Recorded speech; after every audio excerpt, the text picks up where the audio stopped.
former poet laureate of Richmond, my brother says. Allow me to welcome you to the Late Show.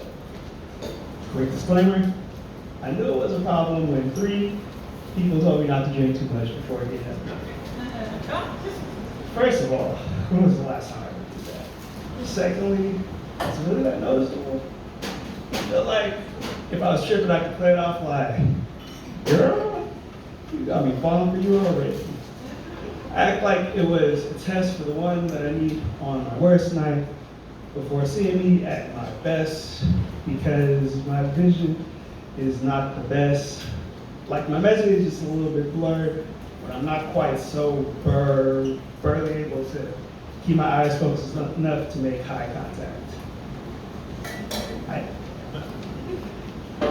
I don't always know how to hold my liquor, so I drink it. Yeah.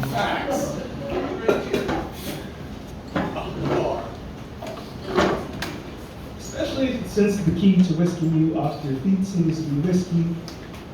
So shots are lined up for every hair on my chin up when ingesting cocktails for confidence, because it is fast acting, quickly burning all hesitation from my throat, before the chill hits my spine, pulling shoulders back and finally settling the butterflies in my gut. Quick sidebar. They're beginning to show signs of dependency. And depending on how you look at it, it's kind of funny how, wait,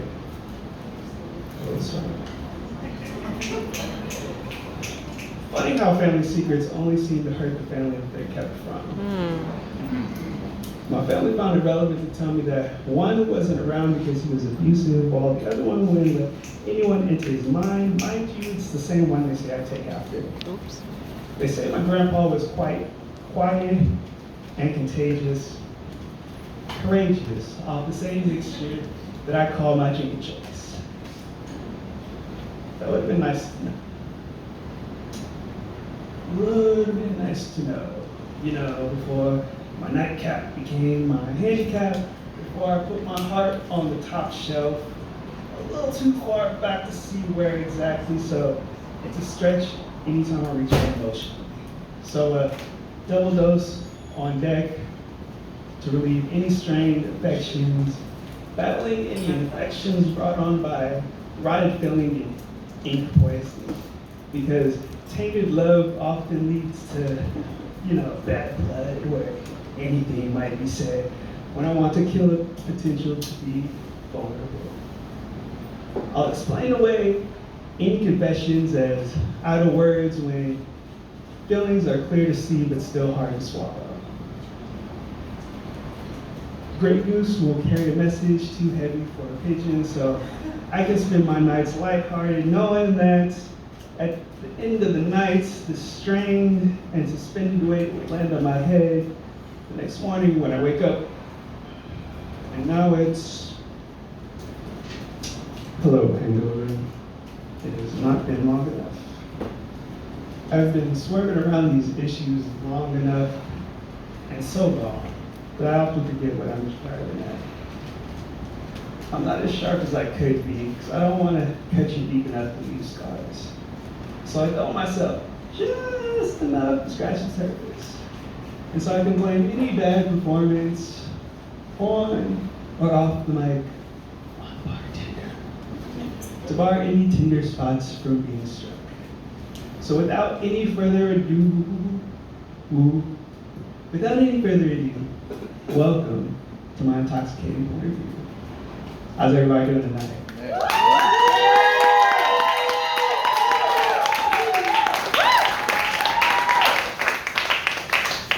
So that's from my second book called Drunk Disclaimer.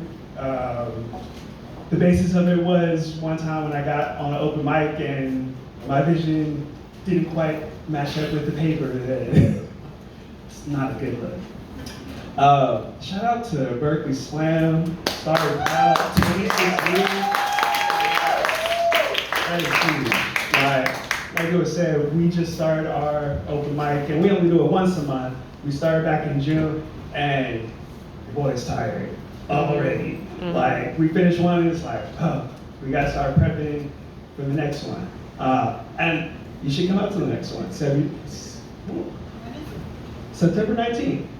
So in a couple weeks, September 19th, and the featured poet is actually someone y'all might be familiar with, Protected Poet. Yeah. So yeah, if you've heard him, you should be there. If you haven't heard him, you should be there. So September 19th is literally right across the street from Richmond Park. So if you don't want to drive, you ain't gotta drive. But yeah, it is amazing to be on this mic. Some legends have come through here. Some legends have been made here, and if y'all been around, some legends have been humbled here, to be honest. Hopefully I'm not on that latter category, but enough with my bombastic blabbering. Let's get into some poetry. When I write, I often write under my initials SHS. It's not for my name, Stephen Sharpe. It stands for Still Healing Slowly, because I have a bad habit of picking at my scatters. Especially since I'm able to frame them in a way where people will applaud my adventures, clap at my calamities, listen to my lessons turn lyrics, as I often recite my regrets and often fourth wall my self-talk. And if you're around me long enough, you'll see that my thoughts seem to be on replay. My thoughts seem to be on replay, so much so that I really can't count how many times I've second-guessed the second-guessings. Just like I can't tell you how many messages are saved as drafts addressed to you. That's how I started poetry. Things left unsaid. It's something I think about often. Sometimes I wonder what she tells them about me, how she tells our story. You see, for me, I was ready to give her the world. She just didn't have the patience to give me enough time to wrap it. Then again, I have been known to origami hearts into poems and often turn my pain into paper planes. But again, it's all how you frame it. I think that's why I struggle with success. Like, I hold myself to a high standard, not quite excited or satisfied with where I am. No, truly believing that I could be further along or more accomplished if I double down instead of goofing off. But I have accomplished quite a bit. You know, a couple books, a publishing company, poet laureate from my hometown. But what's a poet laureate to a Grammy-nominated artist? What's a Grammy-nominated artist to a starving artist with nothing but a chip on his shoulder or her shoulder, looking to gobble up any opportunity that they might have? So instead of walking around with these chips on our shoulder, along with the ego, this unnecessary baggage, just treat it like any other history. Something to learn from and correct, or something to celebrate and continue. Because only you get to decide what kind of day you're gonna have. So we're gonna have a good night? Yeah.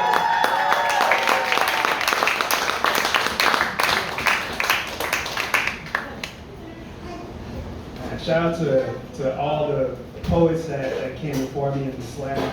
Y'all did y'all thing. Yeah. Like, I had to make sure to focus, like, I do gotta make sure that I know my stuff, because I'm supposed to be getting up there instead of just enjoying the talent, the versatility, the stories. Like, that's one thing I love about poetry is the stories. So for me, I started off as a love poet. You know, the cliche, lost a girl, wrote love poems. Started with a journal, went to Facebook notes for those that remember Facebook notes. And then to open mics, RIP Air Lounge, Mouth Off Wednesday. Come on. Rest in peace. Rest in peace. The Air Lounge. And then we get here. Like most life. it's all about the growth. It's all about evolving. So I went from solely a love poet to focus on the love of myself, loving my community, loving the art. And it's really just really about the community and the people we meet along our way. And like one thing that I love hearing when poets are like, new shit, because it means you're growing. Because any artist that says they don't get nerves coming on here, they lying. Like you said, like I had to walk outside, like, okay. Because like when it comes to performing, sharing our art, it's a lot like relationships. Like you can go about your day and be like, oh, I got game, like nothing phases me. But then you find that one person that is just like, just throws you all the way off. So I think one more. All right. So this is an ode to that feeling of when we were kids. When you had that first crush, when it was in the summer. This one was from my first book, Defining Love. It's called The Textbook Case of a Schoolboy Crush.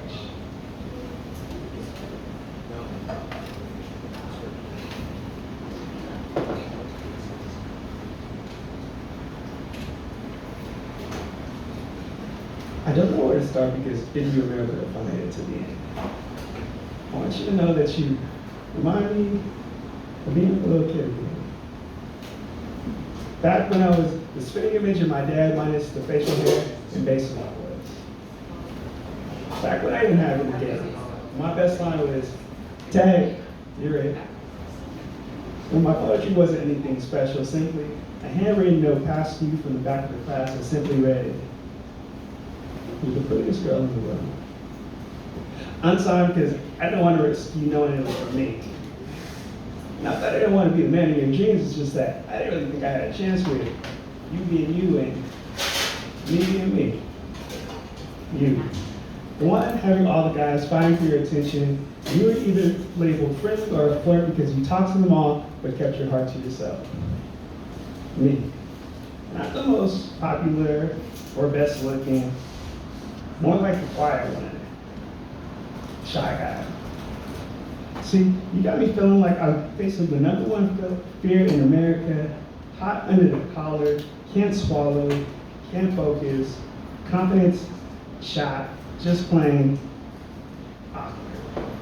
So important that I can't even look you in the eye and talk at the same time.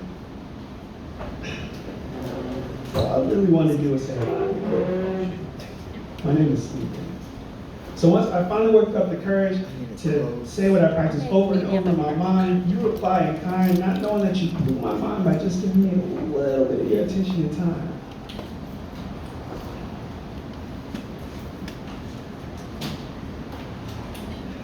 But how is as far as I planned?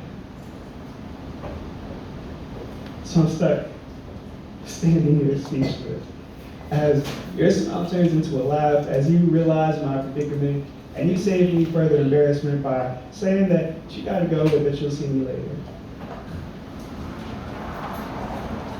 Now that you're gone, my breath as well as my voice and thoughts come rushing back. I guess it's just another textbook case of a schoolboy crush. Because now that you're not here, I remember that I wanted to tell you not to judge a book by its cover. Give me a chance because I'm a thicker book than most people have time to spend reading. Give me a chance that I could potentially be your favorite one. The one that you cuddle up with at night.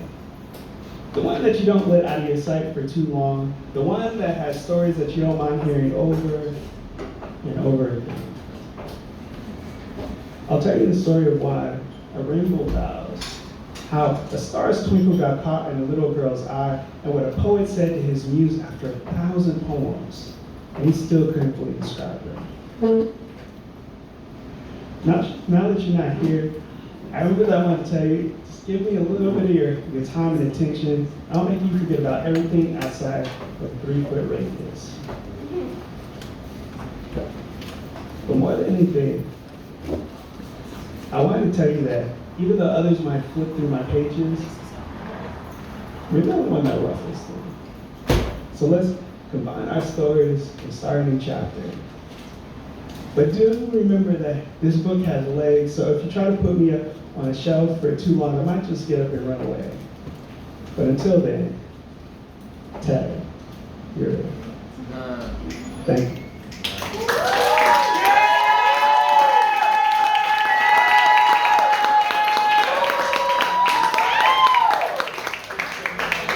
That is my time. Once again, my name is Stephen Sharpe, Poet Laureate of the City of Richmond. Come join us every third Thursday at CoBiz in Richmond. Check us out on theafterwordpress.com.